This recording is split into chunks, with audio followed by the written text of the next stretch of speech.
Beep, beep, beep. Then silence. Rebecca Sullivan was 8 months pregnant when the oxygen suddenly stopped flowing during labor. Her husband Jonathan arrived 15 minutes later, perfectly dressed, claiming he rushed from an emergency board meeting. But something felt wrong. Very wrong. Her doula, Sarah, a former Navy hospital corpsman, made a chilling discovery. The oxygen valve hadn't malfunctioned. Someone had deliberately turned it off. Someone who knew exactly how medical equipment worked. Someone who wanted Rebecca and her unborn baby dead, but who would try to murder a pregnant woman in a hospital. And why the answer would shatter everything Rebecca thought she knew about her marriage, her safety, and the man she trusted most in the world. This is the true story of how a CEO's greed, his mistress's ambition, and $1 million life insurance policy turned a delivery room into a crime scene. It's a story of survival, betrayal, and the unlikely hero whose military training saved 2 lives that should have been lost forever. Stay with me, because what happens next will prove that sometimes the most dangerous person in your life is the one lying next to you at night. Beep, beep, beep. The sharp medical alarm cut through the sterile air of labor in delivery room 12. Then silence. Something's wrong.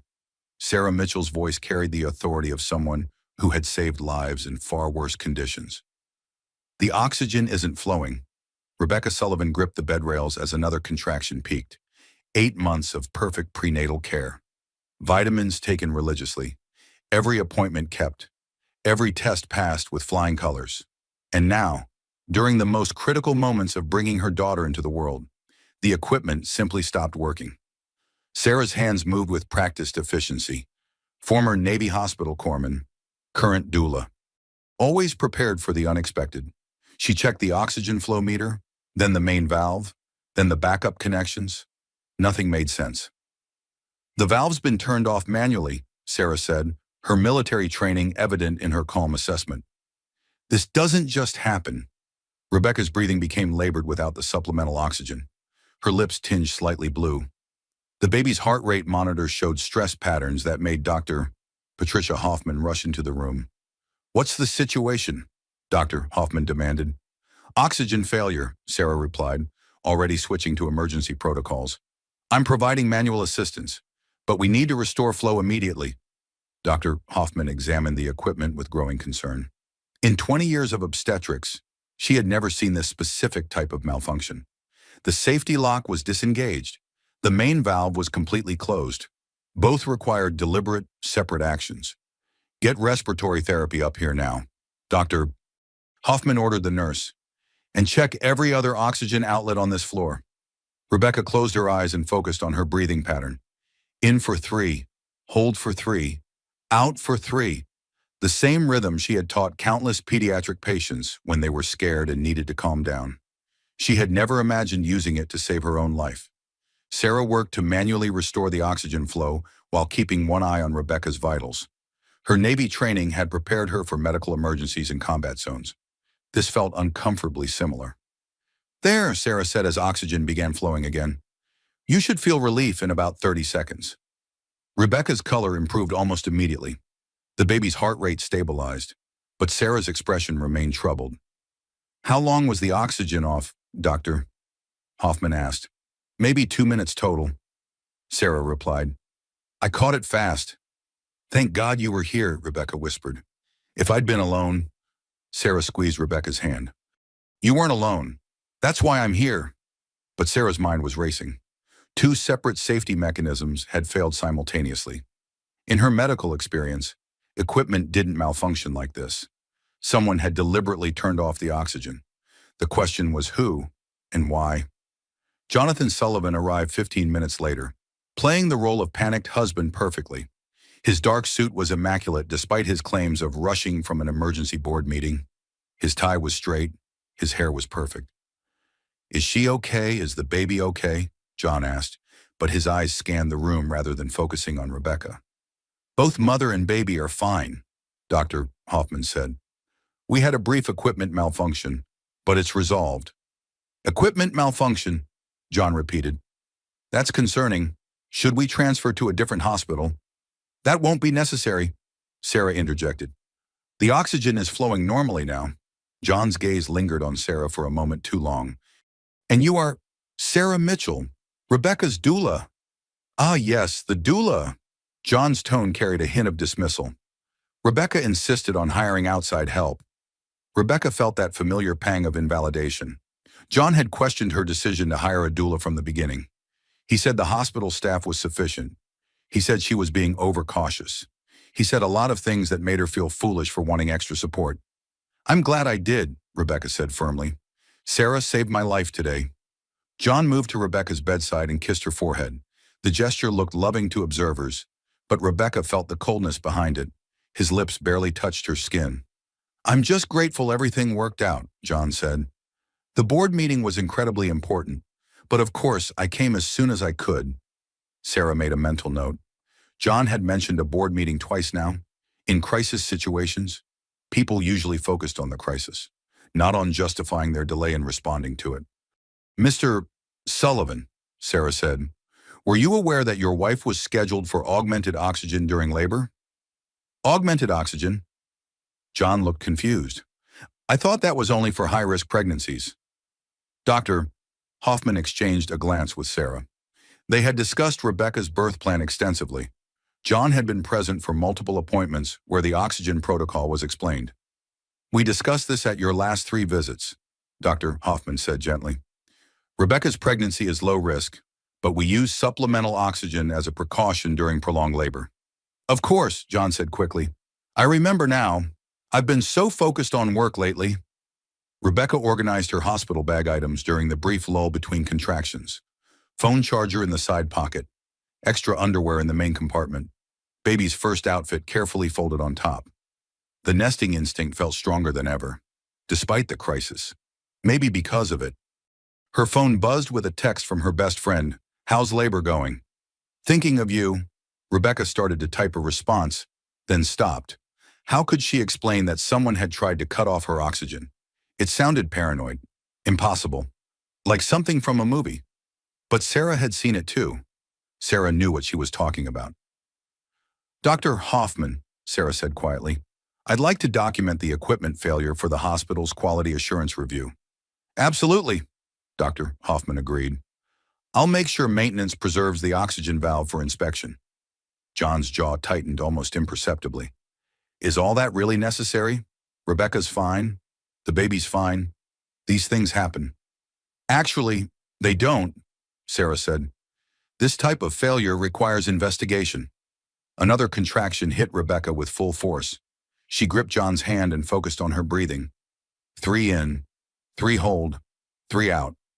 But even through the pain, she noticed how quickly John pulled his hand away once the contraction passed. I should make some calls, John said. Let people know what's happening. The first person you should call is your mother, Rebecca suggested. She'll want to know about the equipment problem. Mother doesn't need to worry about medical details, John replied. I'll keep it simple. Sarah helped Rebecca adjust her position for the next phase of labor. As she did, she noticed something on the floor near the oxygen controls, a hospital employee badge. She palmed it quickly, planning to examine it later. Rebecca, Sarah said, you're doing beautifully. The baby's heartbeat is strong and steady. Thank you for being here, Rebecca whispered. I know something was wrong with that equipment. I'm not paranoid. You're absolutely not paranoid, Sarah confirmed. Trust your instincts. They're trying to keep you and your baby safe. Dr. Hoffman returned with the respiratory therapist, who conducted a thorough examination of all oxygen equipment in the room. Everything tested normal. Too normal. It's like someone reset everything to proper functioning, the technician said. But the safety logs show the equipment was definitely compromised earlier. John stepped into the hallway to make his calls. Through the partially open door, Rebecca could hear fragments of conversation. Everything's under control now. Yes, the timing was unfortunate. No, nothing suspicious. Sarah studied the employee badge she had found. Madison Pierce, marketing director. But what was a marketing director doing in labor and delivery? And why was her badge on the floor near the oxygen controls? Rebecca's contractions were intensifying. The baby was coming, whether the mysterious equipment failure was resolved or not. But Sarah remained vigilant. Something felt fundamentally wrong about the whole situation. Dr. Hoffman, Sarah said, I recommend we station someone in this room at all times until delivery is complete. That's not standard protocol, Dr. Hoffman replied. Neither is deliberate oxygen valve tampering, Sarah said quietly. Dr. Hoffman looked at Sarah with new understanding. You really think someone did this intentionally? I know they did. The question is whether they'll try again. Rebecca heard the exchange despite her focus on labor progression, fear mixed with determination. Someone had tried to hurt her and her baby, but they had failed, and now she had allies who believed her. The oxygen flowed steadily. The baby's heart rate remained strong. But Sarah kept one hand near the emergency call button and her eyes on the door. If someone came back to finish what they had started, they would have to go through a former Navy corpsman first. 23 minutes after the oxygen was restored, Madison Pierce appeared in the doorway of room 12. She carried a small bouquet of white roses and wore the concerned expression of someone offering support. Rebecca, I heard about the medical emergency, Madison said, stepping into the room uninvited. I wanted to make sure you were okay. Sarah immediately positioned herself between Madison and the oxygen controls. Her military instincts were screaming warnings. This was the woman whose badge she had found on the floor. Madison, Rebecca said, surprised. What are you doing here? John texted me about the equipment malfunction. I was so worried. Madison's eyes darted around the room, taking in every detail. These things can be so dangerous. John had texted his marketing director about his wife's medical emergency. Rebecca felt a cold realization settle in her stomach. John barely texted her during the day, but he had time to update Madison Pierce. That's very thoughtful, Rebecca said carefully, but I'm fine now. Madison moved closer to the bed, her movements deliberate and practiced. She had been in this room before. Sarah was certain of it. I brought flowers, Madison said, placing the arrangement on the bedside table. White roses for new beginnings. Sarah examined the bouquet while pretending to adjust Rebecca's pillows. Hidden among the stems was a small electronic device, a listening device, or worse, a camera. Madison, how did you know which room Rebecca was in? Sarah asked directly. Madison's smile faltered for just a moment. John told me, of course, but visiting hours are restricted, Dr. Hoffman said, returning to check on Rebecca's progress. Family only during active labor. Oh, I hope I'm not breaking any rules, Madison said with practiced innocence. I just felt so terrible about the equipment failure. These old hospitals can have such unreliable systems. Sarah caught the implication immediately. Madison was suggesting the equipment failure was due to hospital negligence, not sabotage. She was already building a cover story. Actually, Sarah said, pulling out Madison's employee badge. You dropped this earlier. The color drained from Madison's face. That's not mine. Madison Pierce, marketing director, Sarah read aloud. Seems pretty specific. I must have lost it days ago, Madison said quickly. I didn't even realize it was missing. Dr. Hoffman stepped forward. Ms. Pierce, I need to ask you to leave. We're in the middle of active labor, and only immediate family is allowed. Of course, Madison said, backing toward the door. Rebecca, I hope everything goes smoothly from here. As Madison left, Sarah noticed her hands were shaking. Guilt, fear, or both. Dr. Hoffman, Sarah said quietly, we need to call hospital security. That woman was in this room earlier, and she just placed a surveillance device in those flowers. Dr.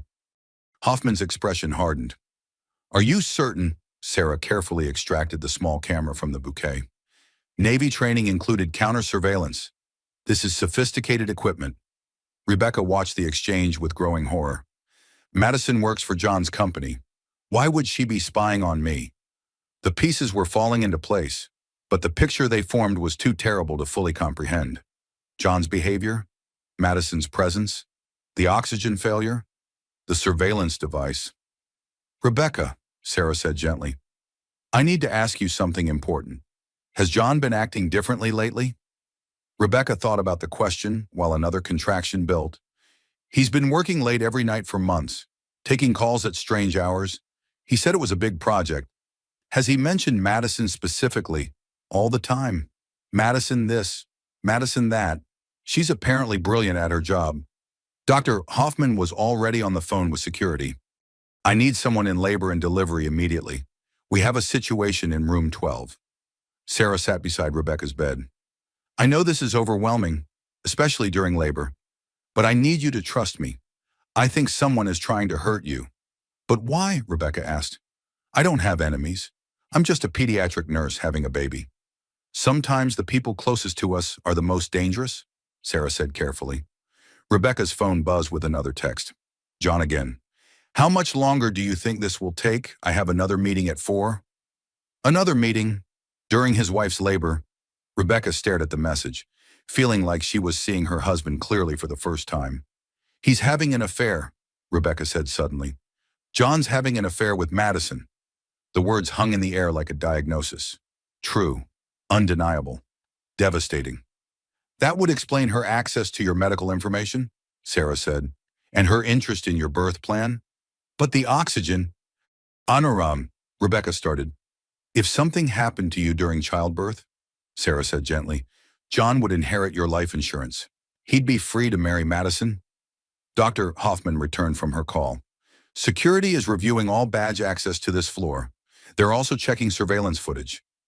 Rebecca felt like she was drowning. The man she had trusted with her life was trying to take it. The woman bringing her flowers was helping him. And she was completely vulnerable, in labor, with nowhere to run. I need to call my sister-in-law, Rebecca said. Grace needs to know what's happening. Sarah handed Rebecca her phone. Good instinct. Build your support network. Grace Sullivan answered on the second ring. Rebecca, how's labor going? Grace, I need help. Something's very wrong. Rebecca's voice shook as she explained the oxygen failure, Madison's presence, and her growing suspicions about John. I'm leaving my office right now, Grace said immediately. Don't be alone with John. Do you hear me? Don't be alone with him? Grace, what aren't you telling me? There was a long pause. I hired a private investigator 3 months ago. I suspected John was involved with someone from his company. I have evidence. Rebecca's world tilted. Grace had known. The signs had been obvious enough that John's own sister had investigated him. Why didn't you tell me? I wanted to be sure before I destroyed your marriage. I never imagined it would escalate to this. Dr. Hoffman checked Rebecca's cervix. You're at 7 centimeters. The baby's coming soon. Rebecca felt trapped between two realities. In one, she was bringing her daughter into the world surrounded by love and support. In the other, she was fighting for her life against her husband and his lover. Grace is coming, Rebecca told Sarah. She has evidence about the affair. Good. We'll need all the help we can get. John returned from his extended phone call, looking frustrated. How much longer is this going to take? I have important business to handle. Your wife is in labor, Dr. Hoffman said sharply. That is your important business. Of course, John said quickly. I just meant I need to reschedule some meetings. Sarah watched John's body language carefully. No excitement about meeting his daughter. No concern for Rebecca's comfort. Just impatience and distraction. John, Rebecca said. Madison stopped by earlier. John's expression didn't change, but Sarah noticed his hands clenched slightly. That was nice of her. She's very thoughtful. She brought flowers with a camera hidden inside, Sarah said bluntly. Now John reacted. That's ridiculous. Why would Madison have a camera? You tell me, Sarah replied. The oxygen alarm suddenly sounded again. Sarah lunged for the controls, but this time she was ready. She caught the valve being turned off and immediately restored flow. Someone just tried again, Sarah announced. The valve was manually adjusted. Dr. Hoffman was already hitting the emergency call button. That's it. We're moving Rebecca to a secure room. That's completely unnecessary, John protested. You're all being paranoid. Mr. Sullivan, Dr. Hoffman said firmly. Your wife has now experienced 2 separate oxygen failures during labor. That doesn't happen by accident. Security arrived as they were preparing to move Rebecca. The head of security, a retired police officer named Detective Michael Torres, took charge immediately. I understand we have a pattern of equipment tampering, Torres said. 2 separate incidents, Sarah confirmed. Both times someone manually shut off the oxygen valve. Torres examined the equipment and the room layout. This requires someone with access to the room and knowledge of medical equipment. How many people have been in and out? Medical staff? family, and one unauthorized visitor. Dr. Hoffman said, Madison Pierce from Mr. Sullivan's company. I'll need to speak with everyone, Torres said. But first, let's get the mother to a secure location. They moved Rebecca to a private room with restricted access. John followed, complaining about the inconvenience and expense. His priorities were becoming clearer by the hour. As they settled into the new room, Rebecca felt another massive contraction building. But this time, she wasn't afraid of the equipment failing. She was afraid of what they would discover about the man she had married. The baby's coming, Dr. Hoffman announced. Regardless of everything else, this little girl wants to meet the world. Rebecca gripped Sarah's hand. Stay with me. Don't leave me alone with him. I'm not going anywhere, Sarah promised. In the hallway, Torres was already reviewing security footage and badge access logs. What he found would change everything. Madison Pierce had been in the hospital for over 2 hours before Rebecca's labor began. She had used her marketing director credentials to access restricted areas, and she hadn't been alone. The conspiracy was bigger than anyone had imagined. Push, Rebecca. Your daughter wants to meet you. Dr. Hoffman's voice cut through the chaos of the last hour. Despite everything, the oxygen failures, the surveillance device, the growing realization that her husband wanted her dead, Rebecca's body was doing what it was designed to do. I can see her head, Sarah said, tears in her eyes. She's beautiful. Rebecca pushed with everything she had, fueled by a fierce maternal instinct that had been awakened by the threats against both their lives. This baby would not become an orphan because of John's greed and Madison's ambition. One more push, Dr. Hoffman encouraged. At 3:27 in the afternoon, Emma Grace Sullivan entered the world with a strong cry that filled the secure labor room. Rebecca collapsed back against the pillows, exhausted but triumphant. She's perfect, Sarah whispered, helping to place Emma on Rebecca's chest. 10 fingers, 10 toes, and the lungs of a future Navy corpsman. Rebecca counted Emma's fingers instinctively. 1, 2, 3, 4, 5. Then again. 1, 2, 3, 4, 5. The same obsessive verification she had done with every pediatric patient, making sure nothing was missing, nothing was wrong. John stepped forward to see his daughter, but his expression was unreadable. No tears of joy, no overwhelming emotion, just a detached observation of a task completed. She's small, John said. She's perfect, Rebecca corrected firmly. Dr. Hoffman completed the delivery and began the standard post-birth procedures, but the celebration felt muted by the dark reality hanging over them. Detective Torres knocked on the door. Mrs. Sullivan, I need to brief you on what we've discovered. Grace Sullivan burst through the door at the same moment, her face flushed from running through the hospital corridors. Rebecca Grace embraced her sister-in-law carefully, mindful of the newborn. I came as soon as I could. How are you? How's the baby? We're alive. Rebecca said simply. Thanks to Sarah. Grace looked at her brother with undisguised suspicion. John, we need to talk. Not now, Grace. Rebecca just gave birth. This isn't the time for family drama. Actually, Detective Torres interjected, this is exactly the time. Mr. Sullivan, I need you to come with me for questioning. John's facade finally cracked. Questioning about what I haven't done anything wrong. Your employee badge was used to access restricted areas of this hospital, Torres said. Your company credit card was used to purchase surveillance equipment, and your marketing director has been caught on camera tampering with medical equipment. The room fell silent except for Emma's soft breathing against Rebecca's chest. I want a lawyer, John said. That's your right, Torres replied. But first I need to secure the safety of your wife and daughter. Grace stepped forward with a manila folder. Detective Torres, I think this will help your investigation. She handed him photographs, financial records, and detailed surveillance reports. John's face went white as he recognized the contents.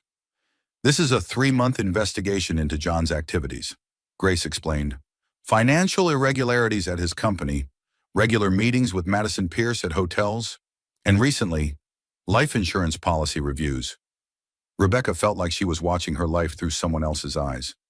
The man holding her hand during prenatal appointments, the man who had painted the nursery, the man who had seemed excited about becoming a father, All of it was a performance. How long?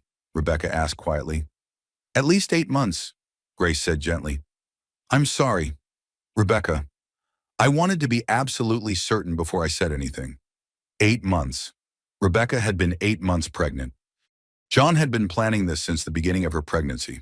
Sarah wrapped a warm blanket around Rebecca and Emma. I know this is overwhelming, but you're safe now. Both of you. Detective Torres was reading through Grace's evidence with growing amazement. This is incredibly thorough documentation. Were you planning to file charges?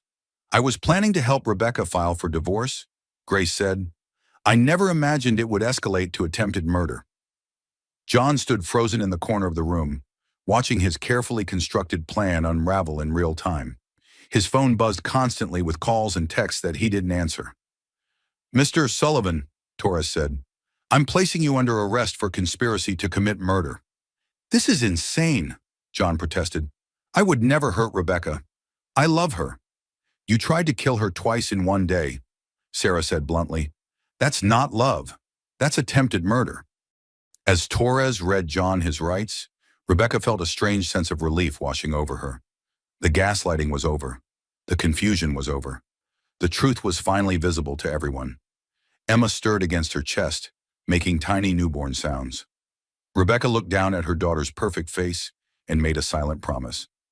This little girl would never question her own reality the way Rebecca had been forced to.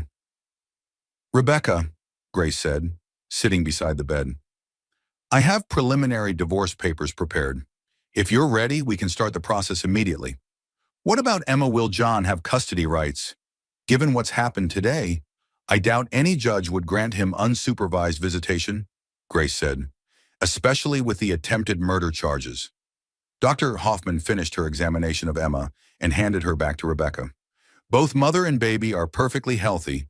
No lasting effects from the oxygen incidents. Off, Rebecca kissed Emma's forehead, breathing in that perfect newborn smell. Thank you for fighting for us today. Ma'am, Detective Torres said, I'll need a detailed statement from you when you're feeling up to it. But for now, just focus on recovering and bonding with your daughter. As the official entourage left the room, Rebecca was finally alone with Grace and Sarah, the 3 women who had saved her life in different ways. I keep thinking about signs I missed, Rebecca said. He was so distant during the pregnancy. Always working late, always on his phone. Abusers are skilled at making their victims doubt their own perceptions, Sarah said. It's not your fault that you trusted your husband. Grace squeezed Rebecca's hand. The important thing is that you're both safe now. John can't hurt you anymore. But even as Grace spoke the words, Rebecca wondered if they were true. John was wealthy, connected, and desperate. Men like that didn't give up easily.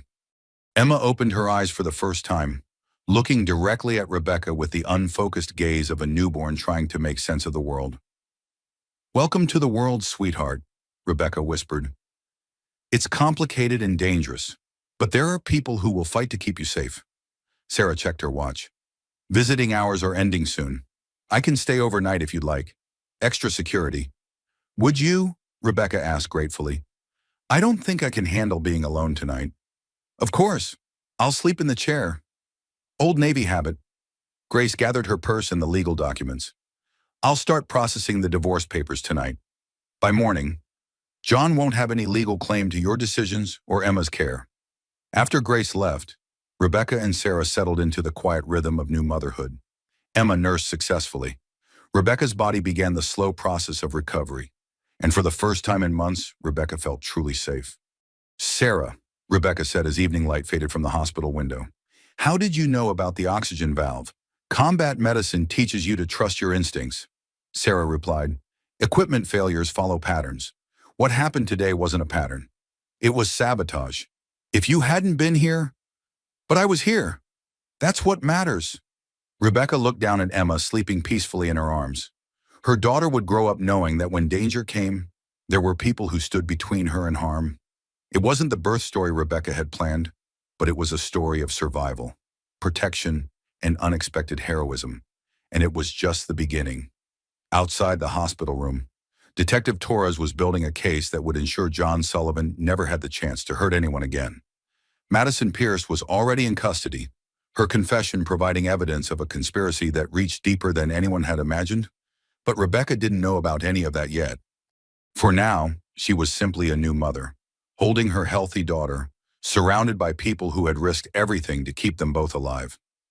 The monitors beeped steadily, the oxygen flowed without interruption, and Emma Sullivan began her life in a world where people had already proven they would fight for her safety. Madison Pierce sat in interrogation room 2, her hands shaking as she stared at the evidence spread across the metal table.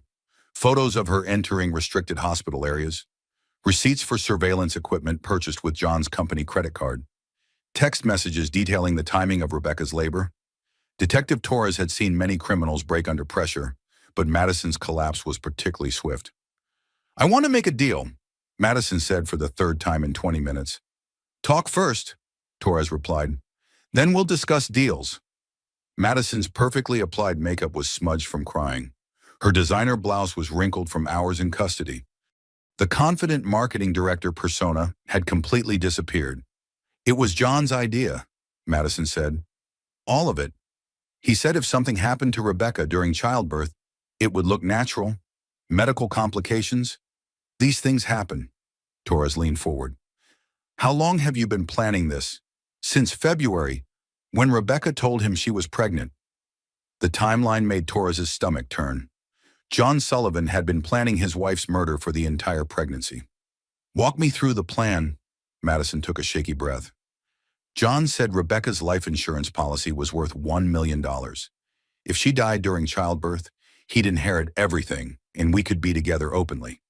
And your role, I was supposed to cause complications during labor, make it look like equipment failure, hospital negligence." Madison's voice dropped to a whisper. "We researched everything. Oxygen deprivation during labor. How long it would take. What it would look like." Torres felt sick. "You researched how to murder a pregnant woman?" "It wasn't supposed to be murder," Madison protested. "It was supposed to be an accident." "That's still murder, Ms. Pierce." The door opened and Grace Sullivan entered with Rebecca's statement. Torres had called her as soon as Madison started talking. "Ms. Pierce," Grace said, her voice ice cold. "My sister-in-law nearly died today. Her baby nearly died. Because you wanted to steal her husband and her life?" Madison couldn't meet Grace's eyes. "I know how it looks." "I know how it is," Grace corrected. "You're a would-be murderer." Torres spread out additional evidence. "We found the magnetic device you used to disable the oxygen valve. Your fingerprints are all over it. John gave me that. He said it would just cause a temporary malfunction. It nearly killed 2 people. Grace leaned across the table. "Where is John now?" "I don't know," Madison said quickly. "He stopped answering my calls after the second attempt failed." Torres and Grace exchanged glances. John Sullivan was running.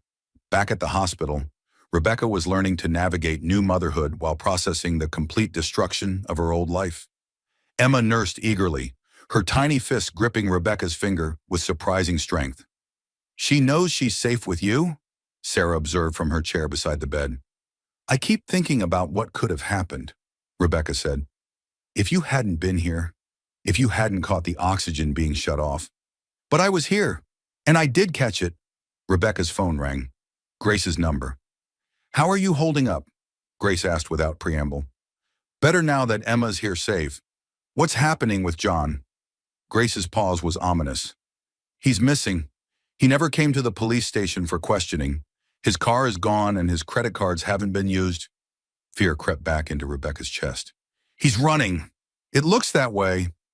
"But Rebecca," Madison confessed to everything. "She gave us details about the whole plan. John can't hide from this." Sarah was already moving to the window, checking the parking lot with trained eyes. "How long has he been missing?"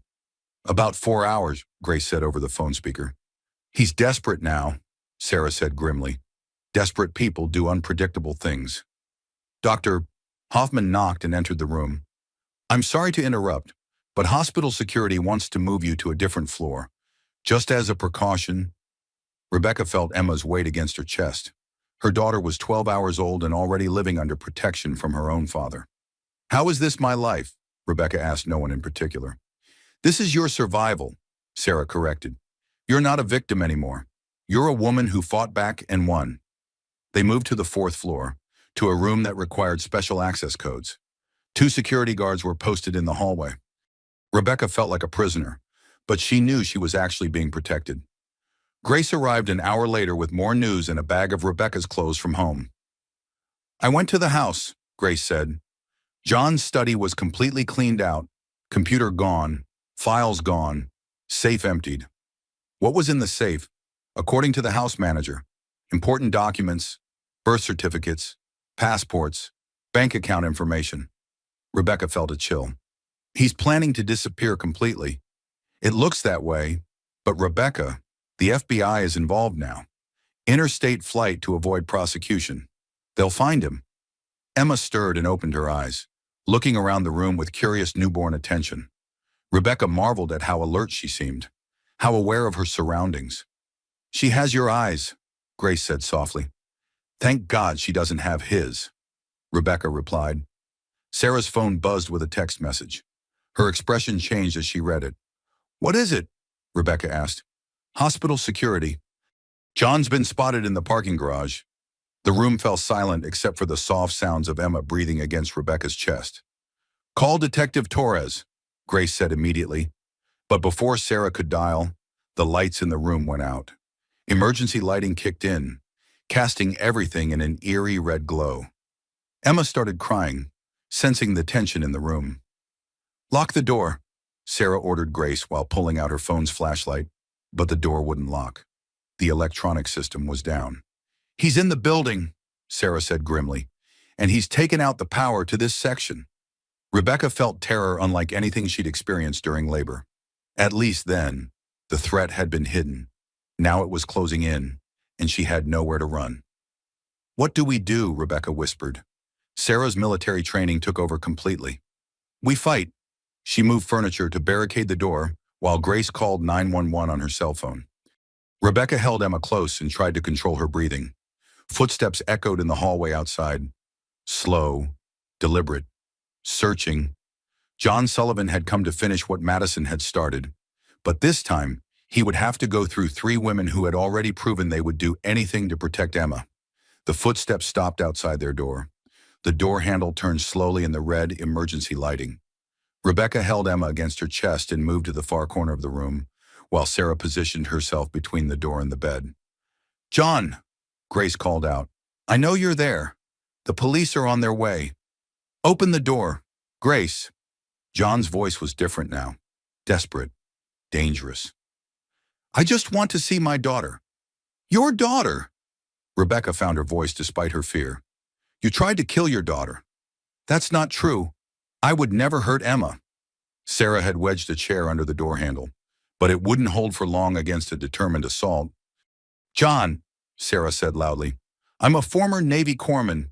I know hand-to-hand combat. Walk away now. John laughed, but there was no humor in it. You're one woman with a newborn baby. I'm not afraid of you. You should be, Sarah replied calmly. Grace was whispering urgently into her phone, giving their exact location to emergency dispatch. But Rebecca knew the police were at least 10 minutes away. John was here now. Rebecca, John called through the door. I love you. I love Emma. We can work this out. By trying to murder us, Rebecca shot back. That's not love. John, that's possession. Emma was crying now, sensing the fear and tension in the room. Rebecca swayed gently, trying to calm her daughter while keeping watch on the door. I never wanted to hurt you, John said. Madison convinced me it was the only way. Madison confessed. John, Grace said. She told the police everything. How you planned this for months, how you researched ways to kill Rebecca during childbirth. The door shook as John threw his weight against it. The chair held, but barely. You don't understand the pressure I was under, John said. The company was failing. I needed the insurance money. Rebecca felt a cold clarity wash over her. So you decided to kill your wife, an unborn child, for money? It wasn't supposed to happen like this. Another impact against the door. This time, the chair slipped. Sarah grabbed a metal bedpan from the medical supply cart. Rebecca, take Emma into the bathroom and lock the door. I'm not leaving you to fight him alone. Yes, you are Protect your daughter. Rebecca reluctantly moved toward the bathroom with Emma, but she couldn't bring herself to abandon Sarah and Grace completely. The door burst open. John stood in the doorway, disheveled and wild-eyed. His expensive suit was wrinkled and stained. His perfect hair was a mess. He looked like a man who had lost everything and had nothing left to lose. "There's my beautiful wife," John said, his tone sickeningly sweet. "And my perfect daughter." "Stay back," Sarah warned, raising the bedpan like a weapon. John pulled a scalpel from his jacket pocket. He must have stolen it from a medical supply room. "I didn't want it to come to this," John said, "but you've all made it impossible." Grace stepped forward bravely. "John, I'm your sister. Put the scalpel down. You betrayed me. Grace, you hired investigators. You turned Rebecca against me. Rebecca turned against you when you tried to murder her." John's expression shifted between rage and something that might have been genuine confusion. "I never wanted to hurt anyone. I just needed the money." "For what?" Rebecca demanded. "We had everything. The house, the cars, the company." "The company is bankrupt," John said. "Has been for months. I've been using personal credit to keep it running." The truth hit Rebecca like a physical blow. "That's why you needed the life insurance money. I thought if something happened during childbirth, it would solve everything. Natural causes, no investigation." Sarah was slowly moving closer, the bedpan still raised. Except nothing about today was natural. "That was Madison's fault. She panicked. Did it wrong. There was no right way to murder your wife," Grace said fiercely. John's grip on the scalpel tightened. "I can still fix this. If Rebecca has a postpartum complication—" "You're insane," Rebecca said. "I'm desperate." Sarah lunged forward, using her military training to disarm John. The scalpel flew across the room as she tackled him to the ground. "Grace, help me restrain him," Sarah called out. But John was stronger than he looked, fueled by desperation and adrenaline. He threw Sarah off and scrambled toward Rebecca and Emma. Rebecca backed into the bathroom, holding Emma tightly. She tried to close the door, but John was too fast. "Give me my daughter," John demanded. "No, she's my child too. You forfeited your rights when you tried to kill her." John reached for Emma, but Rebecca turned away, shielding the baby with her body. "Don't touch her." Emma was screaming now, overwhelmed by the chaos around her. Rebecca felt her maternal instincts override everything else. She would die before letting John hurt Emma. "Rebecca," John said, his voice suddenly gentle again. "I love you. I love our family. We can start over. After you tried to murder us, that wasn't real. It was just a backup plan, in case things got bad." Sarah had recovered and was advancing again, blood running from a cut on her forehead where she'd hit the floor. "John, you need professional help," Grace said. "Put down the scalpel and let us get you help." "I don't need help. I need my family." Police sirens were finally audible in the distance. Getting closer, John heard them too, and his expression changed to pure desperation. "If I can't have you," John said to Rebecca, "then no one can—" He raised the scalpel again, but this time Sarah was ready. She grabbed his wrist and twisted hard, using a combat technique that forced him to drop the weapon. "Stay down," Sarah ordered, pinning John to the floor. Grace kicked the scalpel away while calling out to the approaching police officers. "In here, 4th floor, room 408. Heavy footsteps thundered down the hallway. Detective Torres and a team of officers burst into the room, weapons drawn. "Police, nobody move." Sarah raised her hands slowly. "I'm restraining the suspect. I'm the one who called for help." Torres quickly assessed the situation and motioned for his officers to take John into custody. "John Sullivan, you're under arrest for attempted murder, breaking and entering, assault with a deadly weapon, and violation of a restraining order." As they handcuffed John, he looked directly at Rebecca. "This isn't over." "Yes, it is," Rebecca said with surprising strength. "You have no power over us anymore?" Emma had finally stopped crying and was looking around with wide, curious eyes. She seemed to sense that the danger had passed. "Are you injured?" Torres asked Rebecca. "No. Sarah protected us." Torres turned to Sarah with admiration. "Ma'am, that was impressive work." "Just doing my job," Sarah replied. "Protecting mother and baby." As they led John away, Rebecca felt a weight lifting from her chest that she hadn't even realized was there.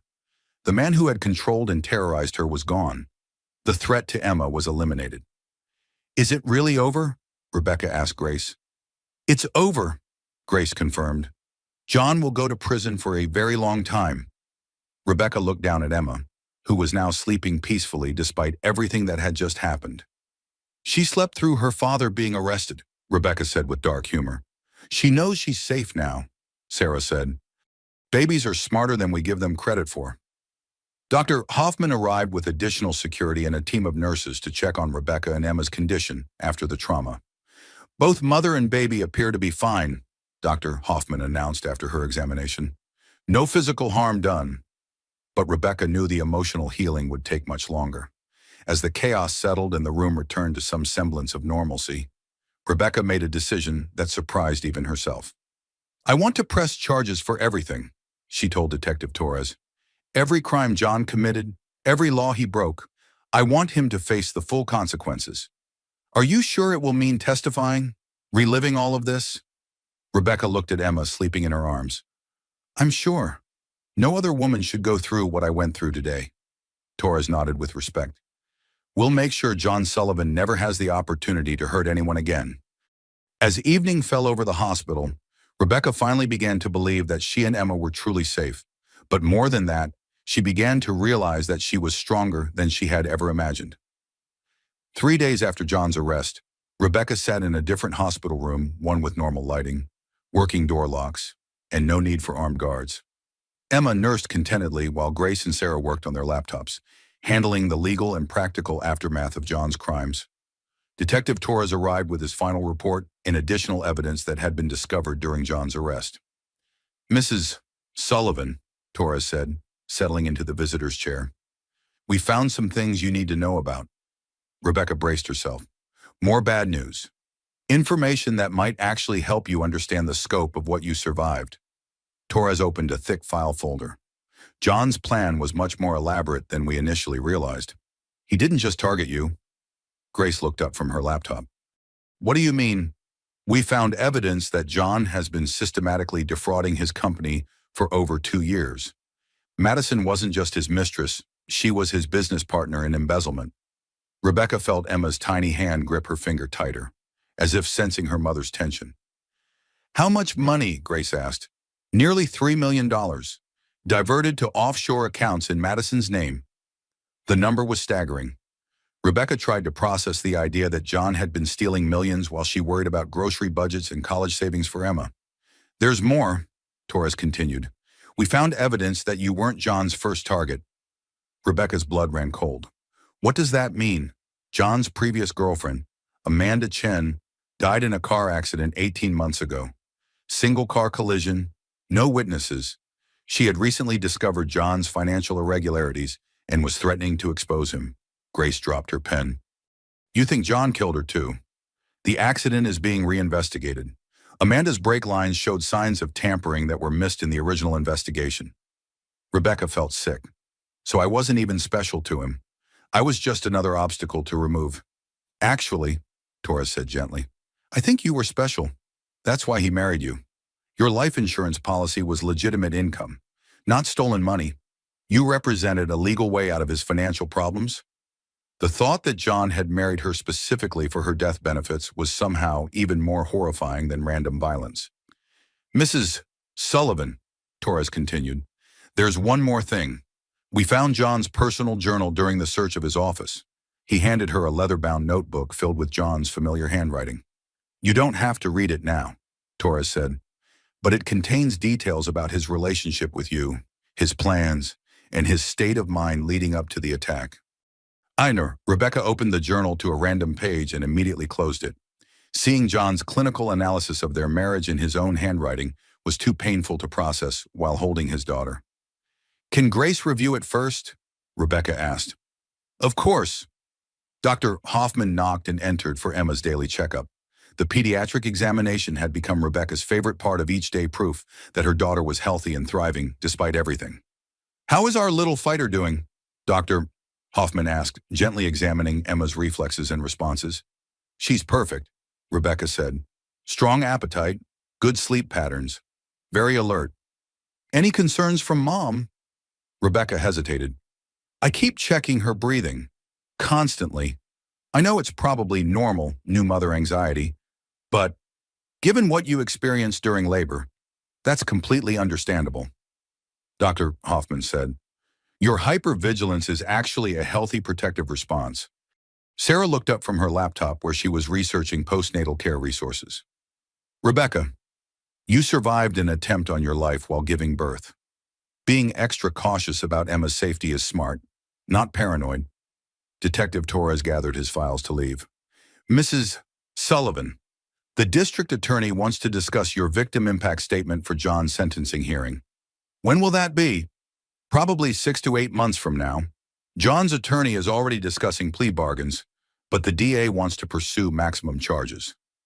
After Torres left, Rebecca finally felt ready to ask the questions that had been haunting her. Grace, how long did you really suspect something was wrong? Grace saved her work and turned to face Rebecca fully. Honestly, about a year. John started asking strange questions about your work schedule, your life insurance, your medical history, things that seemed innocent individually but felt odd as a pattern. Why didn't you say anything sooner? Because I hoped I was wrong. I hoped my brother wasn't capable of what I suspected.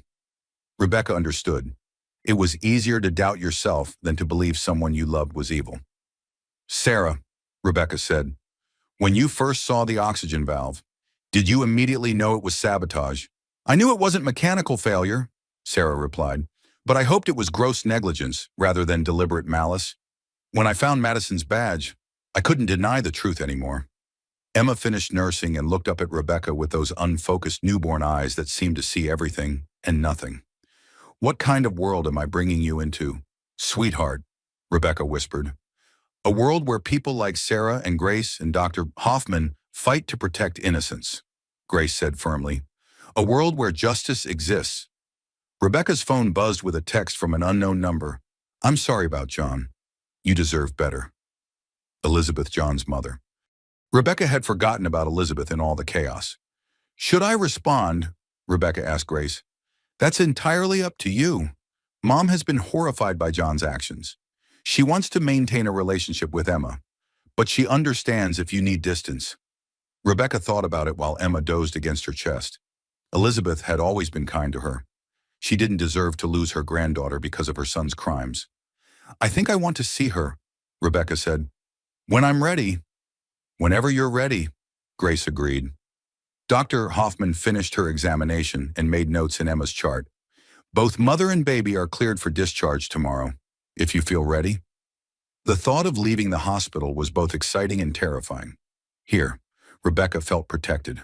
At home, she would have to rebuild a life without John's presence and without his threats. Grace, what's the status of the house? It's legally yours. John's arrest froze his assets, but the house was in both your names. You can stay there, sell it, whatever you choose. Rebecca tried to imagine returning to the home she had shared with John. His office where he had planned her murder. The nursery he had helped paint while knowing he intended to make Emma an orphan. I think I want to sell it, Rebecca said. Start fresh somewhere else. That's probably wise, Sarah agreed. Clean slate, new memories. Emma woke up and looked around the room with growing alertness. Rebecca marveled at how quickly babies adapted to their environment. Emma would never remember this hospital room, the fear, the chaos of her first days. She would grow up knowing only safety and love. I want to do something with my experience, Rebecca said suddenly. Help other women recognize the warning signs I missed. What do you mean? Grace asked. Domestic violence education, prenatal safety awareness. Something to prevent other women from going through what I went through, Sarah smiled. That's a beautiful way to transform trauma into purpose. Rebecca looked down at Emma, who was making tiny newborn sounds. I want her to grow up knowing that her mother fought back, that we didn't just survive, we made sure it wouldn't happen to other families. Grace reached over and squeezed Rebecca's hand. John thought he was destroying you. Instead, he revealed how strong you really are. As afternoon sunlight streamed through the hospital window, Rebecca felt something she hadn't experienced in months: hope for the future. Emma would grow up safe, John would face justice, and Rebecca would rebuild her life on her own terms. The nightmare was ending, but the real story was just beginning. The house felt like a museum of lies. Rebecca stood in the doorway of what had been her and John's bedroom, holding 3-week-old Emma in her arms. Every object told a different story now. The wedding photo on the dresser, John's performance of devotion, the romantic vacation souvenirs purchased while he was already planning her death, the pregnancy books on his nightstand research for the perfect time to strike. "You don't have to do this today," Grace said gently. She had offered to pack Rebecca's belongings, but Rebecca needed to reclaim her own possessions, to choose what belonged in her new life. "I need to see it all," Rebecca replied. "I need to understand how blind I was." Sarah was in the kitchen, documenting the house's condition for the insurance company and the ongoing criminal investigation. Her military precision was evident in every carefully labeled box and photographed room. Emma stirred against Rebecca's chest, making the soft sounds that had become the soundtrack of Rebecca's new existence. The baby seemed unbothered by the emotional weight of the house. To Emma, this was just another environment to observe with her increasingly alert eyes. Rebecca moved to John's study, the room she had been discouraged from entering during their marriage. "I need space to work," John had always said. "Important documents that shouldn't be disturbed." Now she understood why. The study was almost empty. Police had seized computers, files, and anything else related to John's crimes. But traces remained: a prescription bottle for anxiety medication dated 6 months ago, a business card for a divorce attorney, a yellow legal pad with notes about life insurance claim procedures. "Rebecca," Grace called from the hallway, "you need to see this." Grace was holding a small recording device she had found taped under the kitchen table. "He was recording our conversations," Grace said grimly, "probably gathering evidence for some kind of defense strategy." Rebecca felt violated all over again. "How long has that been there?" "Based on the model, probably months." Sarah appeared from the basement. "I found more surveillance equipment, hidden cameras in the living room and master bedroom. This wasn't just about the murder plot he was documenting your entire life." The scale of John's deception kept expanding. Rebecca had thought she was living in a marriage. Instead, she had been living in an elaborate investigation of her own life. "Why would he record everything?" Rebecca asked. "Control," Sarah said simply. "Abusers often document their victims' behavior to use against them later. Gaslighting becomes easier when you can edit reality." Emma opened her eyes and looked directly at Rebecca, as if sensing her distress. Rebecca found comfort in that steady gaze. Emma was real. Emma's love was genuine. Everything else could be questioned, but not that. "I want to burn it all," Rebecca said suddenly. "The evidence?" Grace asked. "No. Everything else. All the furniture he chose, all the decorations he picked, all the objects he touched while planning to kill me." Grace and Sarah exchanged glances. "That's a perfectly healthy response," Sarah said. "You're reclaiming your space." They spent the afternoon sorting Rebecca's belongings into 3 categories: keep, donate, and destroy.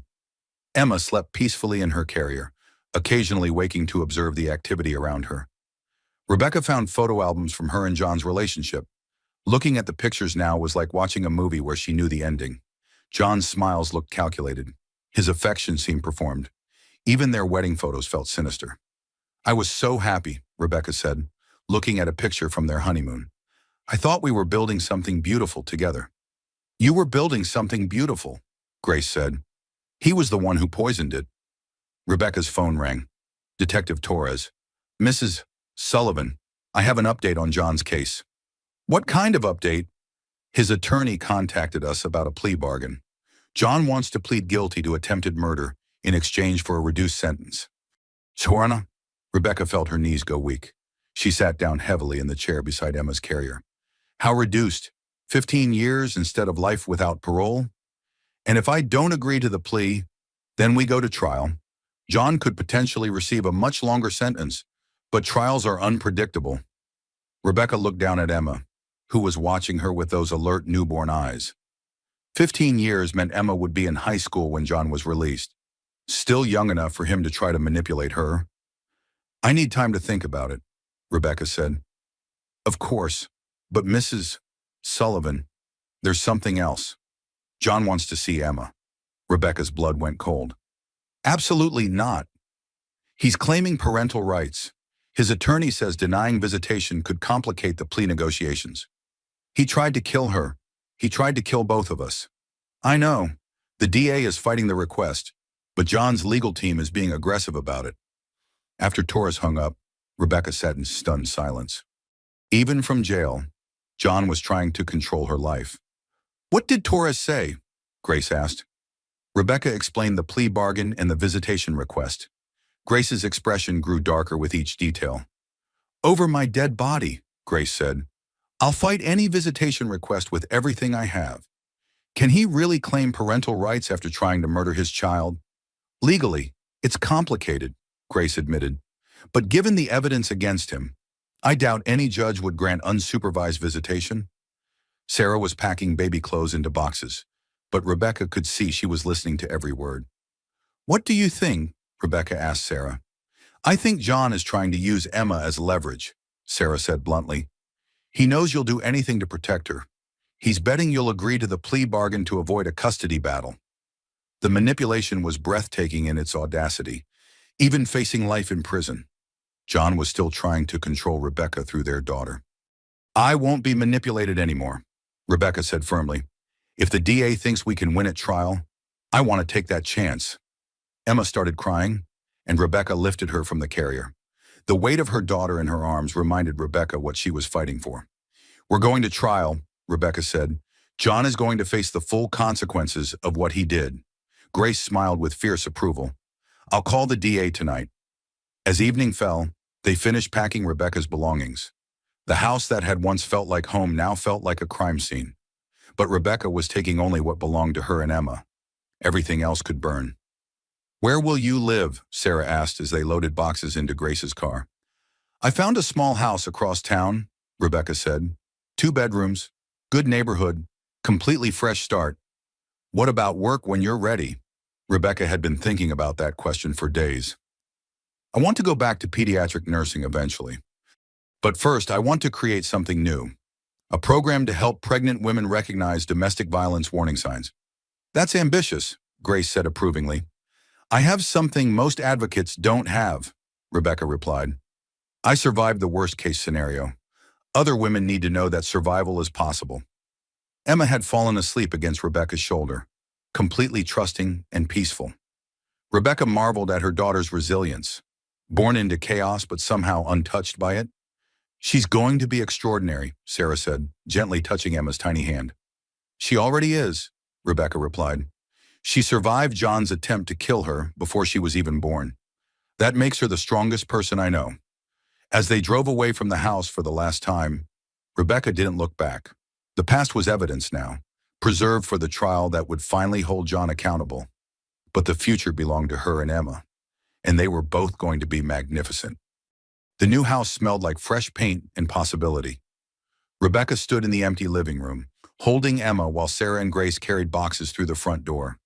Sunlight streamed through windows that John had never looked through, illuminating hardwood floors his feet had never touched. This is our home, Rebecca whispered to Emma. Just ours. Emma was 6 weeks old now, more alert every day. Her eyes followed movements, and she was starting to make deliberate sounds rather than just crying. Rebecca thought she could see John's facial structure in Emma's features, but somehow it didn't disturb her. Emma was becoming her own person, separate from her father's legacy. Where do you want the nursery furniture? Sarah called from the hallway. The room with the eastern windows, Rebecca replied. Morning light for my early bird. Grace was assembling Emma's crib while consulting instructions with the focused intensity she usually reserved for legal documents. This is more complicated than contract law, Grace muttered. Need help, Sarah offered. I've got it. I'm just surprised baby furniture requires an engineering degree, Rebecca laughed, and the sound felt foreign in her throat. When was the last time she had laughed? Probably months before Emma was born. John had sucked the joy out of everything, so gradually she hadn't noticed until now. Rebecca, Sarah said, sitting beside her on the one piece of furniture they had moved a rocking chair that had belonged to Rebecca's grandmother. How are you really doing? It was a question Rebecca had been avoiding, even in her own mind. I'm angry, Rebecca said finally. Angrier than I've ever been in my life. That's healthy. Anger is appropriate for what you've been through. But I'm also grateful. Every day I wake up, and Emma is alive, and I'm alive. And John's plan failed completely. Emma made a small sound and opened her eyes, looking directly at Rebecca with increasing recognition. She knows you're her safe person, Sarah observed. Sometimes I think about how different this would be if John had succeeded. Rebecca said, Emma would have grown up without me, probably thinking her father was a hero who lost his wife tragically. But that didn't happen. No, it didn't. Grace appeared in the doorway with a satisfied expression. One crib, successfully assembled, ready for royal occupancy. They moved Emma's belongings into the nursery. Rebecca had bought everything new, unwilling to use anything John had touched or chosen. The room was decorated in soft greens and yellows, colors that felt peaceful and hopeful. It's beautiful, Grace said. Emma's going to love growing up here. Rebecca's phone rang. Detective Torres again. Mrs. Sullivan, I have news about the trial. Good news or bad news? Mixed. John's attorney withdrew the plea bargain offer. They're going to fight the charges. Rebecca felt her stomach clench. What does that mean? It means John thinks he can win at trial. His defense strategy is going to be that Madison acted alone, that he was unaware of her plans. But that's impossible. We have evidence. We have strong evidence, Torres corrected. But John's team is claiming Madison fabricated the conspiracy to frame him. Rebecca sank into the rocking chair, Emma in her arms. How can they possibly argue that? They're saying Madison was obsessed with John, that she acted independently to eliminate you so she could have him? They're portraying John as another victim. The audacity was breathtaking. Even facing overwhelming evidence, John was trying to manipulate the narrative. When is the trial? 4 months from now. The DA wants to meet with you next week to prepare your testimony. After Torres hung up, Rebecca explained the situation to Grace and Sarah. He's unbelievable, Grace said. Even now, he's trying to control the story. Will the jury believe his defense? Rebecca asked. Not if I have anything to say about it, Grace replied grimly. I'm going to make sure the DA has every piece of evidence we can find. Sarah was unpacking Emma's clothes, organizing tiny outfits by size and season. The mundane task felt surreal against the backdrop of trial preparation. Rebecca, Sarah said, regardless of what happens at trial, you need to focus on building your life. Don't let John's legal strategy consume your energy. How do I do that when he's still trying to hurt me? By succeeding despite him, by raising Emma to be strong and healthy, by creating the advocacy program you talked about. Rebecca looked around the nursery. Everything was clean, new, hopeful. This was what she had built while John was sitting in jail, plotting his defense. You're right, Rebecca said. He can't touch this. He can't touch what we're building here. Emma started fussing, and Rebecca moved to the changing table they had just assembled. As she changed Emma's diaper, she talked softly to her daughter. Your daddy is going to try to make people believe lies about what he did. But we know the truth. We lived through it. And we're going to make sure the whole world knows what really happened. Emma looked up at her with those steady, alert eyes, as if she understood every word. Grace was setting up the baby monitor system with characteristic thoroughness. This connects to an app on your phone, she explained. You'll be able to hear Emma from anywhere in the house. And it records everything, just in case. The implication was clear. If John somehow gained access to Emma, every interaction would be documented. Sarah was assembling a changing station when her phone buzzed with a text message. Her expression changed as she read it. What is it? Rebecca asked. My Navy buddy who works in cybersecurity. He's been helping with the investigation. What did he find? John's internet search history from his work computer. The searches go back 8 months. Rebecca felt dread building in her chest. What kind of searches? How to cause oxygen failure during childbirth? Symptoms of pregnancy complications? Life insurance claim procedures after accidental death? The systematic planning was horrifying. John hadn't acted impulsively or under pressure. He had researched Rebecca's murder with the same attention to detail he applied to business projects. There's more, Sarah continued. He also searched for information about pregnancy-related domestic violence. He was researching how to abuse you without leaving evidence. Rebecca felt Emma's weight in her arms and drew strength from it. John had tried to destroy them both, but they were here, together, building a life he couldn't touch. "We're going to testify about all of this at trial," Rebecca said firmly. "Are you sure you're ready for that?"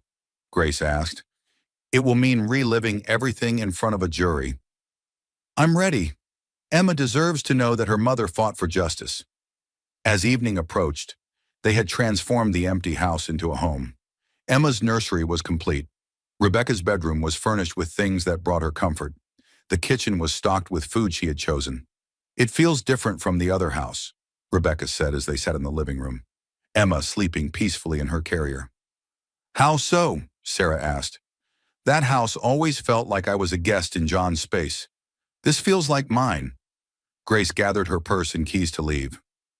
"You know I'm proud of you, right? For what? For rebuilding? For fighting back? For refusing to let John's evil define your life." After Grace left, Sarah settled into the couch with her laptop. "I'm going to stay tonight, if that's okay. First night in a new house can be unsettling." Rebecca was grateful for the company. As independent as she was becoming, the transition from victim to survivor wasn't complete yet. "Sarah," Rebecca said as they prepared for bed, "do you think we'll win at trial?" "I think you already won," Sarah replied. "John tried to destroy you, and instead you're stronger than ever. Everything else is just legal formality." Rebecca checked on Emma one final time before going to sleep. Her daughter was breathing steadily, peacefully, unaware of the legal battles and emotional healing still ahead. "Sweet dreams, little fighter," Rebecca whispered. "Tomorrow we start building the life you deserve." Outside, the neighborhood was quiet and safe. Inside, Rebecca felt something she hadn't experienced in months: complete peace. John was locked away. Emma was healthy and thriving. And Rebecca was discovering she was capable of far more than she had ever imagined. The future stretched ahead of them, full of possibilities John had never considered. The courthouse buzzed with activity on the morning of John Sullivan's trial. Rebecca sat in the witness preparation room, holding Emma close while reviewing her testimony one final time. At 4 months old, Emma was alert and curious, watching the unfamiliar surroundings with wide, intelligent eyes. "Remember," District Attorney Patricia Chen said, "just tell the truth.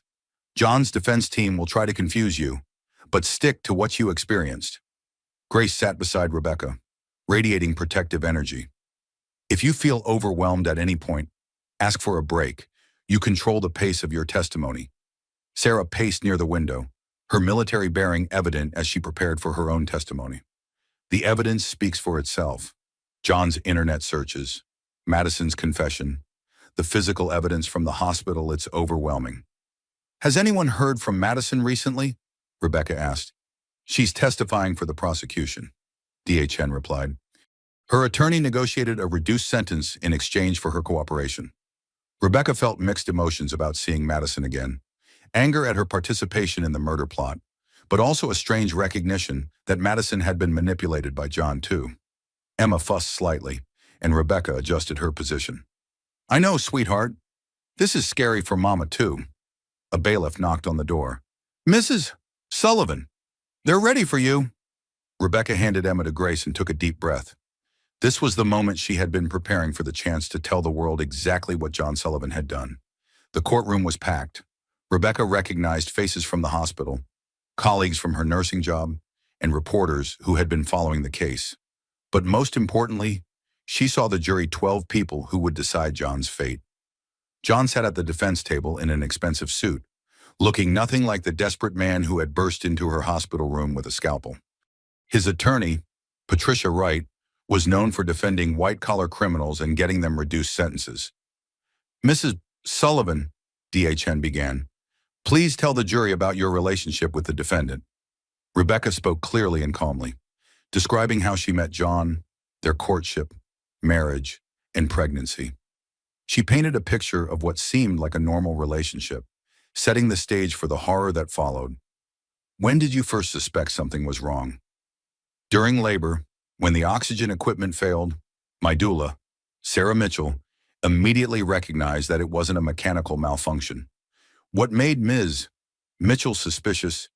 The valve had been manually turned off. The safety lock was disengaged. Both required deliberate action. John's attorney objected several times, trying to break Rebecca's rhythm, but Rebecca remained focused. She described finding Madison's employee badge, the surveillance device in the flowers, and John's strange behavior throughout her labor. Mrs. Sullivan, did you ever suspect your husband was having an affair? Looking back, there were signs, working late constantly, taking mysterious phone calls, being emotionally distant, but I trusted him. I never imagined he was planning to kill me. The courtroom was completely silent as Rebecca described the second oxygen failure, John's arrival at the hospital, and her growing realization that her husband wanted her dead. How did you feel when you learned the truth? Rebecca looked directly at the jury, betrayed, terrified, but also determined to protect my daughter. Defense attorney Wright began her cross-examination with a sympathetic tone.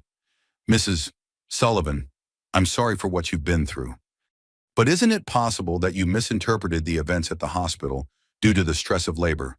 Rebecca had prepared for this question. No. Sarah Mitchell is a former Navy corpsman with combat medical experience. Dr. Hoffman has 20 years of obstetric experience. They both confirmed that the equipment was deliberately tampered with. But you have no direct evidence that my client was involved in any tampering. Do you? I have evidence that he planned my murder for months. His internet searches, his financial motives, his coordination with Madison Pierce. Wright tried several more angles, suggesting that Rebecca was confused, that Madison acted alone, that John was an innocent victim of circumstances. But Rebecca's testimony remained consistent and powerful. When Rebecca finished testifying, she felt emotionally drained but proud. She had told Emma's story as much as her own, the story of a baby who survived a murder attempt before she was even born. Sarah's testimony was devastating to John's defense. Her military credentials gave her enormous credibility, and her technical explanation of the oxygen tampering left no room for doubt. The valve mechanism requires two separate actions to disable, Sarah explained to the jury. First, the safety lock must be disengaged. Then the main valve must be turned completely off. This cannot happen accidentally. In your professional opinion, was this sabotage? Absolutely. This was deliberate, knowledgeable tampering designed to cause respiratory distress. Wright tried to challenge Sarah's qualifications, but Sarah's combat experience and medical training made her unshakable. Madison Pierce's testimony was the most dramatic moment of the trial. She looked pale and haunted as she described the conspiracy. John said if something happened to Rebecca during childbirth, it would look natural, Madison said quietly. Medical complications. These things happen. How long did you plan Mrs. Sullivan's murder? About 6 months. John researched everything. How long oxygen deprivation would take, what it would look like, how to make it seem accidental. And your role in the plan, I was supposed to disable the oxygen during the critical phase of labor. John said it would only take a few minutes. The prosecutor played recordings of phone calls between John and Madison, discussing timing, access to the hospital, and what to do if their plan failed. We tried twice, Madison said, tears streaming down her face. When Sarah Mitchell kept restoring the oxygen, John said we'd have to find another way. Wright tried to portray Madison as an obsessed employee acting alone, but the evidence of coordination was overwhelming. The prosecution's final piece of evidence was John's internet search history, presented by a cybersecurity expert. Mr. Sullivan conducted extensive research into pregnancy-related deaths, the expert testified. Searches included oxygen failure during labor, natural causes of maternal death, and life insurance claims for accidental death. When were these searches conducted? Starting 8 months ago and continuing until the day before Mrs. Sullivan went into labor. Wright's defense was predictable but weak. She argued that John was innocent, that Madison had acted alone out of obsession, and that the prosecution's case was based on circumstantial evidence. But when John took the stand in his own defense, his performance was unconvincing. He claimed to know nothing about Madison's plan, despite overwhelming evidence of their coordination. Mr. Sullivan, the prosecutor said during cross-examination, you researched how to kill your wife for months. You coordinated with Madison Pierce to access the hospital. You disabled security systems on the night of the attack. How do you explain this evidence? I don't know what you're talking about, John said, but his composure was cracking. You tried to murder your pregnant wife and unborn child for insurance money. Isn't that true? That's completely false. But the jury could see through his lies. John's arrogance and lack of genuine emotion worked against him. Grace testified about John's financial crimes in the private investigation she had conducted. Detective Torres presented the physical evidence. Dr. Hoffman described the medical impossibility of accidental oxygen failure. After 3 days of testimony, the case went to the jury. Rebecca waited in the courthouse cafe with Emma, who was now old enough to smile and make happy sounds. Strangers approached to offer support, and Rebecca realized her case had become a symbol for other women facing domestic violence. "Whatever happens," Grace said, "you've already won. You survived. Emma survived. You exposed John's crimes. I just want justice," Rebecca replied. "I want other women to know that fighting back is possible." The jury deliberated for 6 hours. When they returned, the 4 women stood with the verdict. On the charge of attempted murder in the first degree, we find the defendant guilty. Rebecca closed her eyes and held Emma closer. Justice. On the charge of conspiracy to commit murder, we find the defendant guilty. More guilty verdicts followed. Attempted murder of an unborn child, assault with a deadly weapon, embezzlement, corporate fraud. John's face remained impassive, but Rebecca could see the fear in his eyes. His plan had failed completely. Judge Patricia Morrison scheduled sentencing for the following month, but she denied bail immediately. "Mr. Sullivan, you pose a continuing threat to your wife and daughter. You will remain in custody until sentencing." As they led John away in handcuffs, he looked directly at Rebecca for the first time during the trial. "This isn't over," he mouthed silently. But Rebecca wasn't afraid anymore. She stood up, holding Emma, and mouthed back, "Yes, it is." Outside the courthouse, reporters gathered for statements. Rebecca had prepared remarks, but when the moment came, she spoke from her heart. "My daughter was born into a world where her father tried to kill her before she even took her first breath. But she was also born into a world where people like Sarah Mitchell and Dr. Hoffman and Detective Torres fight to protect innocence." Emma gurgled happily in Rebecca's arms, unaware of the cameras and microphones. "John Sullivan thought he could destroy us for money. Instead, he created 2 survivors who will spend our lives making sure other families are protected." "What's next for you and Emma?" a reporter asked. Rebecca looked down at her daughter, who was reaching for the sunlight streaming through the courthouse windows. "We're going to build something beautiful," Rebecca said. "We're going to live the life he tried to steal from us." As they walked away from the courthouse, Rebecca felt lighter than she had in months. Emma was healthy and thriving. John was convicted and facing decades in prison, and their future stretched ahead, full of possibilities. "You did it," Sarah said, walking beside them. "You got justice." "We all did it," Rebecca corrected. "You, Grace, Dr. Hoffman, Detective Torres, everyone who refused to let John's lies become the truth." Emma made a happy sound and smiled at her mother, as if she understood that they were celebrating. The nightmare was finally over. The real life was just beginning. 1 year later, Rebecca stood at the podium of the National Domestic Violence Prevention Conference, holding a microphone in one hand and Emma's tiny fingers in the other. At 16 months old, Emma was walking, babbling constantly, and showing the fearless curiosity that characterized her personality. "My name is Rebecca Sullivan," she began, looking out at an audience of advocates, medical professionals, and survivors. 16 months ago, my husband tried to murder me and my unborn daughter during labor." The auditorium was completely silent.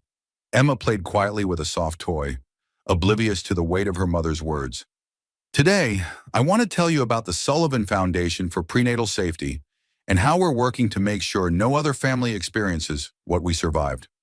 Rebecca's presentation included the warning signs she had missed, the medical protocols that had saved their lives, and the legal precedents established by John's conviction. But more than anything, she talked about hope. "Domestic violence doesn't end when the abuser goes to jail," Rebecca explained. "Recovery is a daily choice to build something better than what was stolen from us." After her presentation, Rebecca was surrounded by women sharing their own stories. Some were pregnant and afraid. Others were survivors seeking resources. All of them found inspiration in Rebecca's transformation from victim to advocate. Sarah approached with Dr. Hoffman, both of them beaming with pride. That was incredible, Dr. Hoffman said. You've become quite the public speaker.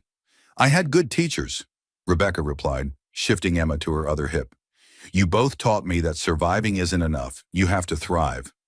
The Sullivan Foundation had grown beyond Rebecca's wildest expectations. What started as a simple idea had become a comprehensive program training medical professionals to recognize domestic violence during pregnancy. Hospitals across the country were implementing the safety protocols Sarah had developed. Emma pointed at Sarah and said, Mama, one of her favorite words. That's right, sweetheart, Rebecca said. Aunt Sarah is one of your mamas too. Grace appeared with a stack of business cards from people wanting to learn more about the foundation. As Rebecca's legal counsel and business partner, Grace had helped navigate the complex world of nonprofit organizations. We have 3 more hospitals requesting training next month, Grace reported, and the medical journal wants to publish your article about pregnancy-related domestic violence. Rebecca's life had taken directions she never could have imagined during those terrifying hours in the labor room, but every achievement felt like a victory over John's attempt to destroy her. Any word on John's appeal? Rebecca asked. Grace shook her head. His attorney filed the paperwork, but legal experts think it's hopeless. The evidence was too overwhelming. John had been sentenced to life in prison without the possibility of parole. Madison received 25 years. Both were serving their sentences in maximum security facilities, with no contact allowed with Rebecca or Emma. Good, Rebecca said simply. Emma deserves to grow up without that shadow. As if summoned by her name, Emma looked up at her mother and smiled the radiant smile that had become Rebecca's daily motivation. Mama, Emma said clearly, reaching for Rebecca's face. Yes, baby girl. Mama's right here. The conference continued around them, but Rebecca took a moment to absorb the scene. A year ago, she had been fighting for her life in a hospital room. Today, she was training others to save lives. A young woman approached hesitantly, clearly pregnant and nervous. Mrs. Sullivan, I'm Maria. I heard your presentation, and I think my husband might be planning something similar. Rebecca's attention focused completely on Maria. This was why she did the work for women like this, who recognized the warning signs before it was too late. Let's find somewhere quiet to talk, Rebecca said gently. They moved to a private conference room, where Rebecca listened to Maria's story with the expertise of someone who had lived through the worst-case scenario.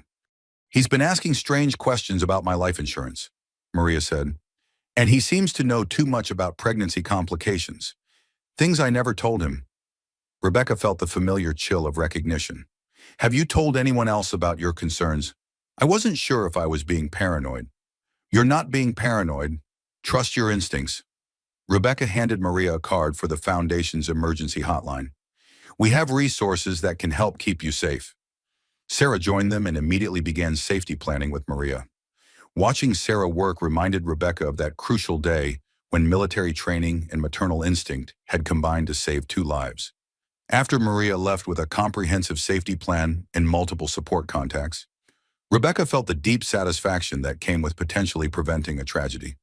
Another family protected, Sarah said with quiet pride. It never gets old, Rebecca agreed. Emma had fallen asleep in her stroller, exhausted by the day's activities. Rebecca looked down at her daughter and marveled at the person Emma was becoming. Confident, curious, completely trusting that the world was safe because her mother made it so. She looks like you, Grace observed. Thank God, Rebecca replied. I was worried she'd inherit John's features. She inherited your strength instead. As the conference wound down, Rebecca reflected on the journey that had brought them here. John's conviction had been final 6 months ago. The foundation was thriving. Emma was healthy and happy, but more than any external achievement, Rebecca had rebuilt herself into someone stronger than she'd ever imagined possible. Her phone buzzed with a text from Elizabeth Sullivan, John's mother. They had rebuilt their relationship carefully, with clear boundaries about John's crimes. Saw your speech online. So proud of you and Emma. Love, Grandma Elizabeth. Rebecca smiled. Elizabeth had never tried to excuse John's actions, and she had become a generous supporter of the foundation. Emma would grow up knowing her grandmother's love, separate from her father's legacy. Ready to head home, Grace asked. Home was the house Rebecca had bought after selling the one she'd shared with John. It was filled with laughter, safety, and the sound of Emma's endless chatter. John had never been there. His influence couldn't touch it. As they packed up their materials, a journalist approached for a final interview. Mrs. Sullivan, what would you want other domestic violence survivors to know? Rebecca considered the question while Emma slept peacefully in her arms. I'd want them to know that the person who tried to destroy you doesn't get to define what you become, Rebecca said. Emma and I could have been statistics of murder-suicide that people forgot about in a few weeks. Instead, we became advocates who've helped save other families. Sahuri, what's next for the Sullivan Foundation? We're launching a program to train doulas in domestic violence recognition. Sarah's developing protocols that could prevent what happened to us from happening to other women. As they left the conference center, Emma woke up and looked around with alert, curious eyes. She pointed at birds flying overhead and babbled excitedly about the new sights. Look, Emma, Rebecca said, following her daughter's gaze. They're flying free. Emma clapped her hands in delight, and Rebecca felt the metaphor settle into truth. They were flying free, too free from John's control, free from fear, free to build whatever life they chose. The drive home took them past the hospital where Emma was born. Rebecca no longer felt trauma when she saw the building. Instead, she felt gratitude for the people who had saved them and pride in how far they'd traveled since that terrifying day. Mama, Emma said, pointing at the hospital. She was learning to identify places and people in her world. That's where you were born, sweetheart, Rebecca said. That's where our real life began. At home, Rebecca put Emma down for her nap and settled into her home office to review the Foundation's latest reports. 3 more hospitals had implemented their safety protocols. 2 women had used the emergency hotline to escape dangerous situations. A medical school was adding their curriculum to required coursework. Each number represented a life potentially saved, a family potentially protected. John had tried to end 2 lives for money. Instead, he had inspired a movement that would save countless others. Rebecca's phone rang. Detective Torres, calling with his monthly update. Rebecca, I have news about the Amanda Chen investigation. Amanda was John's previous girlfriend, whose death was being reinvestigated based on evidence from his trial. They found evidence that John tampered with her car, Torres said. The DA is filing posthumous murder charges. Will that affect his sentence? No, he's already serving life without parole. But Amanda's family will finally have justice. After Torres hung up, Rebecca felt a complex mix of emotions. Relief that Amanda's death hadn't been forgotten. Anger that John had killed before and would have killed again. Gratitude that his pattern of violence had finally been stopped. Emma woke from her nap in the happy mood that characterized most of her days. She had no memory of the danger she'd survived, no knowledge of the father who had tried to kill her. She knew only love, safety, and the certainty that her mother would protect her. Mama, Emma said, reaching for Rebecca with complete trust. Yes, baby girl. Mama's here. Mama's always here. As evening approached, Rebecca prepared Emma's dinner while reviewing speaking requests for the Foundation. Universities, medical conferences, law enforcement training programs, everyone wanted to hear how they had survived and what others could learn from their experience. Emma ate with the messy enthusiasm of a toddler, babbling constantly about her day. She was learning new words every week, and Rebecca documented each milestone with the devotion of a mother who almost lost the chance. Say strong, Rebecca encouraged during bath time. Strong? Emma replied proudly. That's right. You're strong. Mama's strong. We're both strong. Emma clapped her hands, delighted with her accomplishment. As Rebecca tucked Emma into her crib for the night, she thought about all the bedtime routines John would never experience. The first steps he'd missed, the first words he'd never hear, the hugs and kisses he'd forfeited when he chose greed over love. Sweet dreams, my brave girl, Rebecca whispered. Tomorrow we'll keep making the world safer for other babies like you. Emma fell asleep holding her favorite stuffed animal, a navy bear that Sarah had given her, symbolizing protection and courage. Rebecca sat in the rocking chair beside Emma's crib, listening to her daughter's peaceful breathing. This was the sound John had tried to silence forever. Instead, it had become the soundtrack of Rebecca's purpose. Her phone displayed a photo that had been taken at the conference, Rebecca speaking passionately while Emma played contentedly nearby. Mother and daughter, survivors and advocates, building something beautiful from the ashes of attempted destruction. Outside, the neighborhood was quiet and safe.